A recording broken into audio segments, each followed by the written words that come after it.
Bonjour, ici c'est Antonio qui parle. Il y en a d'entre vous qui me connaissent, d'autres qui ne me connaissent pas. Mais on va se connaître aujourd'hui. Aujourd'hui, on va travailler comment trouver notre nombre du destin. Le nombre du destin, c'est qui nous sommes dans cette vie présente. Comme je dis très souvent, il n'y a pas de gens mauvais, il n'y a pas de gens qui sont bons. En réalité, il y a des gens différents. Comme je dis très souvent, une pomme, c'est une pomme, une orange, c'est une orange.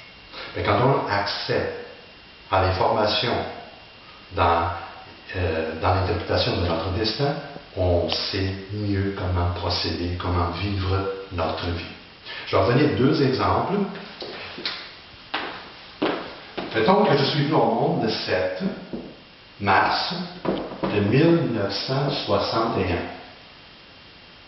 Là, on va réduire chacun à un nombre double ou simple.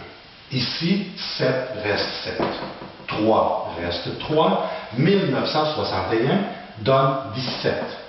1 plus 9 plus 6 plus 1 donne 17.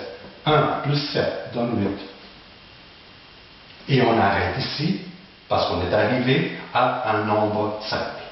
7 plus 3 plus 8 donne 18.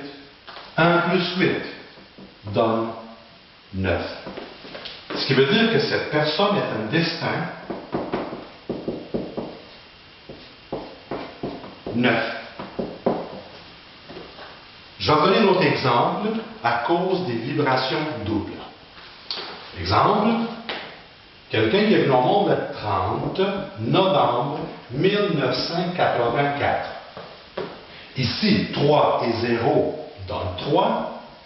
11, parce que c'est une vibration double, reste 11. 1984, 1 plus 9 plus 8 plus 4 donne 22.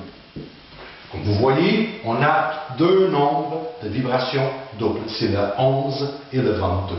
Quand on additionne ça, ça donne 36 qui fait 9. 3 plus 11 plus 22. Parce qu'on ne va pas plus loin, on arrête ici. Ce qui veut dire que cette personne est un destin